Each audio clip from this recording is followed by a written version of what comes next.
ദൈവത്തിൻ്റെ അതിപരിശുദ്ധമായ നാമം ഈ പ്രഭാതത്തിലും വാഴ്ത്തപ്പെടുമാറാകട്ടെ. എന്നെ ശ്രവിക്കുന്ന എല്ലാ പ്രിയ ദൈവമക്കൾക്കും യേശു ക്രിസ്തുവിൻ്റെ നിസ്തുല്യ നാമത്തിലുള്ള എൻ്റെ സ്നേഹവന്ദനങ്ങൾ. അതെ, എത്ര പേർ ആഗ്രഹിക്കുന്നുണ്ട് ഇനിയും അധികമായി കർത്താവിന് വേണ്ടി പ്രയോജനപ്പെടണം, ഇതുപോരാ, ഇനിയും ആത്മീകമായി വളരണം, ഇനിയും വിശ്വാസത്തിൽ വർദ്ധിക്കണം, ഇനിയും ആത്മാവിൻ്റെ പുതിയ ശക്തി പ്രാപിക്കണം, പുതുക്കം പ്രാപിക്കണം. ഹല്ലേലൂയ, ആമേൻ. ഇനിയും ആത്മാവിൻ്റെ ഫലങ്ങളാൽ നിറയപ്പെടണം, ഇനിയും കൃപാവരങ്ങളിൽ വർദ്ധിക്കണം. സ്തോത്രം. ആഗ്രഹിക്കുന്നവരെ കർത്താവ് നിറയ്ക്കുന്ന ദൈവമാണ്. അതെ, ഇത് അന്ത്യകാലമാണ്. നമ്മുടെ കർത്താവായ യേശു ക്രിസ്തുവിൻ്റെ വരവ് ഏറ്റവും അടുത്തിരിക്കാൻ വെളിപ്പാട് പുസ്തകം 22-ാം അധ്യായം അതിൻ്റെ 11-ാം വചനത്തിൽ യോഹന്നാൻ മുഖാന്തരം യേശു കർത്താവ് ഞാൻ അരുളി ചെയ്യുന്നു, അനീതി ചെയ്യുന്നവൻ ഇനിയും അനീതി ചെയ്യട്ടെ, അഴുക്കുള്ളവൻ ഇനിയും അഴുക്കാടട്ടെ, എന്നാൽ നീതിമാൻ ഇനിയും നീതി ചെയ്യട്ടെ, വിശുദ്ധൻ ഇനിയും തന്നെ വിശുദ്ധീകരിക്കട്ടെ. പ്രിയ ദൈവമക്കളെ, സ്തോത്രം. അനീതി ചെയ്യുന്നവർ അല്ലെങ്കിൽ അഴുക്കാടുന്നവർ ലോക പാപ ഇൻപങ്ങളിൽ, അതെ സ്തോത്രം, അഴുക്ക് നിറഞ്ഞവരായി, പാപ സ്വഭാവങ്ങൾ നിറഞ്ഞവരായി ആരെങ്കിലും ഈ വചനം ശ്രദ്ധിക്കുന്നുവെങ്കിൽ പ്രിയ ദൈവമക്കളെ, യേശു കർത്താവിൻ്റെ രക്തം സകല പാപവും പോക്കി നമ്മെ ശുദ്ധീകരിക്കും. ഇത് കൃപായുഗമാണ്, ഇനി അധികം അവസരങ്ങളില്ല. ആയതിനാൽ ഇപ്പോൾ തന്നെ യേശു കർത്താവിന് ഹൃദയം കൊടുക്കുക, യേശു കർത്താവിനെ പൂർണ്ണമായി സമർപ്പിക്കുക. ഹൃദയം കൊണ്ട് വിശ്വസിച്ച് അധരം കൊണ്ട് യേശുവാണ് ഏകസത്യ ദൈവമെന്ന് കർത്താവെന്ന് ഏറ്റു പറയുക, യേശുവിനെ സ്വീകരിക്കുക. നിശ്ചയമായി യേശു കർത്താവ് നിങ്ങളുടെ പാപങ്ങളെ ക്ഷമിക്കും, നിങ്ങൾക്ക് വേണ്ടി അത്ഭുതങ്ങളെ ചെയ്യും. വീണ്ടും നാം വായിക്കുന്നു, നീതിമാൻ ഇനിയും നീതി ചെയ്യട്ടെ. അതേ, ദൈവമക്കളായ നാം ഓരോരുത്തരും നീതീകരിക്കപ്പെട്ടവർ എന്ന് വിളിക്കപ്പെടുമ്പോൾ ആ നീതിയിൽ നാം തൃപ്തരാകരുത്, ഇനിയും നാം നീതി ചെയ്യുന്നവരായി മാറണം. നീതി എന്ന് പറയുമ്പോൾ വചനമാണ്. നീതി ദൈവവചനപ്രകാരം യഥാർത്ഥമായി നീതി ചെയ്യുക, നീതിയായി നടക്കുന്നതാണ് ദൈവ മുൻപാകെ പ്രസാദമുള്ള ജീവിതം. സ്തോത്രം. നമ്മുടെ നീതി പ്രവർത്തികൾ കൊണ്ടല്ല നാം ഇതുവരെയും വന്നെത്തിയത്, കർത്താവിൻ്റെ മഹാകരുണയും കൃപയും മാത്രമാണ്.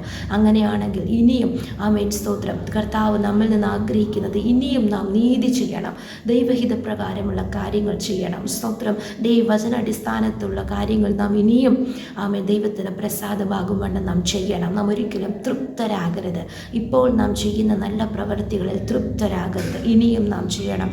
മാത്രമല്ല, വിശുദ്ധൻ ഇനിയും തന്നെ വിശുദ്ധീകരിക്കട്ടെ. ഹല്ലേലൂയ.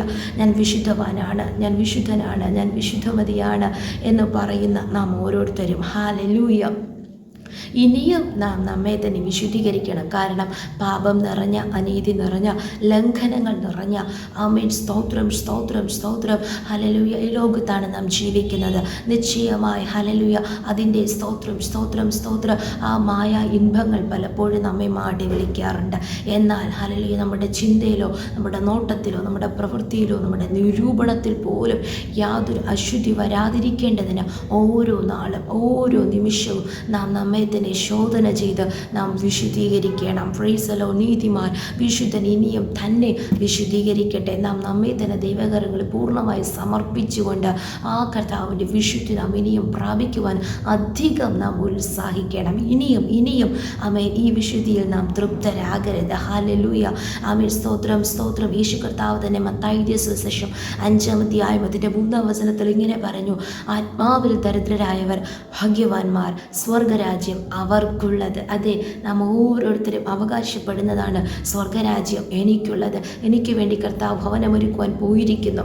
എന്നാൽ അത് ചെന്ന് പ്രാപിക്കണമെങ്കിൽ ആത്മാവിൽ നാം ദരിദ്രരായിരിക്കണം. എന്ന് പറഞ്ഞാൽ സ്തോത്രം സ്തോത്രം ദൈവം മുൻപാകെ എളിമയുള്ളവരായി താഴ്മയുള്ളവരായി നാം ആയിരിക്കണം. പ്രത്യേകിച്ച് ആത്മീയ കാര്യങ്ങളിൽ. Praise the Lord. ഹല്ലേലൂയ. സ്തോത്രം. നമ്മുടെ സ്വയമേ, നമ്മുടെ സ്വന്തം ബലത്തിൽ, നമ്മുടെ കഴിവ് കൊണ്ട് അല്ലെങ്കിൽ നമ്മുടെ മിടുക്ക് കൊണ്ട്, നമ്മുടെ പാരമ്പര്യങ്ങൾ കൊണ്ട് സ്തോത്രം നമ്മുടെ ജ്ഞാനത്തിൽ നാം എത്ര പ്രാർത്ഥിച്ചാലും ആരാധിച്ചാലും ശുശ്രൂഷിച്ചാലും വചനം വായിച്ചാലും ധ്യാനിച്ചാലും സുവിശേഷം പറഞ്ഞാലും അതൊക്കെ വ്യർത്ഥമാണ്. ദൈവം അതിൽ പ്രസാദിക്കുകയില്ല. എന്നാൽ പൂർണ്ണമായി ആത്മാവിന് വിധേയപ്പെട്ട് ആത്മാവിനാൽ നടത്തപ്പെട്ട് ആത്മാവിൽ പ്രാർത്ഥിക്കുകയോ ആത്മാവിൽ ആരാധിക്കുകയോ ആത്മാവിൽ ശുശ്രൂഷിക്കുകയോ ആത്മാവിൽ നാം മറ്റുള്ളവരോട് ഉപദേശിക്കുകയൊക്കെ ചെയ്യുമ്പോൾ കർത്താവ് നമ്മിൽ സന്തോഷിക്കും. അങ്ങനെയാണെങ്കിൽ നാം പൂർണ്ണമായി ദൈവ ദൈവാത്മാവിനെ അനുസരിച്ച് ദൈവാത്മാവിനെ ആശ്രയിച്ചാണ് കാര്യങ്ങൾ ചെയ്യുന്നത്. അതാണ് ആത്മാവിൽ ദരിദ്രരായവർ എന്ന് പറയുന്നത്. അതെ, ദൈവം മുൻപാകെ നമ്മെ തന്നെ താഴ്ത്തി കൊടുക്കുക. ഈ ആത്മീയ അനുഭവത്തിൽ ഇത് മതി എന്ന് തൃപ്തരാകരുത്. നാം തന്നെ അതിരി വെക്കരുത്. ഇനിയും നാം അധികമായി വളരണം. അതിന് കർത്താവ് നമ്മേവരെയും സഹായിക്കുമാറാകട്ടെ. നിശ്ചയമായി നാം ആത്മീയ കാര്യങ്ങളിൽ നാം ഇങ്ങനെ ശ്രദ്ധ ചെലുത്തുമ്പോൾ, അധികമായി വളരുവാൻ വർദ്ധിക്കുവാൻ ആഗ്രഹിക്കുമ്പോൾ, എല്ലാ മേഖലകളിലും അതത് സമയത്ത് ആവശ്യമായുള്ളത് കർത്താവ് ആവശ്യത്തിനനുസരിച്ച് നമുക്ക് നൽകി നമ്മെ മാനിക്കുവാൻ ദൈവം സർവശക്തനാണ്. നമുക്കൊരുമിച്ച് പ്രാർത്ഥിക്കാം. നല്ല ദൈവമേ, സ്വർഗ്ഗസ്ഥ പിതാവേ, അനുഗ്രഹിക്കപ്പെട്ട ഈ ദിവസത്തിലും അങ്ങ് ഞങ്ങൾക്ക് തന്ന നല്ല ആലോചനയ്ക്കായി സ്തോത്രം. വചനപ്രകാരം ഞങ്ങളെ തന്നെ താഴ്ത്തി സമർപ്പിക്കുന്നു. ഇനിയും നീതി ചെയ്യുവാൻ, ഇനിയും വിശുദ്ധീകരിക്കപ്പെടുവാൻ കർത്താവെ, ഇനിയും സ്വർഗരാജ്യത്തിന് കർത്താവ് അവകാശികളായി ഞങ്ങൾ തീരേണ്ടതിന് അധികമായി അങ്ങേക്ക് വേണ്ടി പ്രയോജനപ്പെടുവാൻ ഞങ്ങളെ തന്നെ ഏൽപ്പിക്കുന്നു കർത്താവെ. സ്തോത്രം. എല്ലാ പരിധികൾ പൊട്ടട്ടെ കർത്താവെ.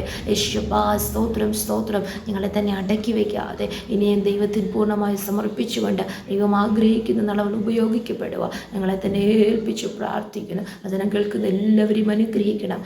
അങ്ങ് ഞങ്ങളെല്ലാവരെയും സ്നേഹിക്കുന്നതിനാൽ സ്തോത്രം. പ്രാർത്ഥന കിട്ടുന്നതിനാൽ സ്തോത്രം. യേശുവിൻ്റെ അധികാരമുള്ള നാമത്തിൽ തന്നെ. ആമേൻ, ആമേൻ, ആമേൻ. May God bless you all.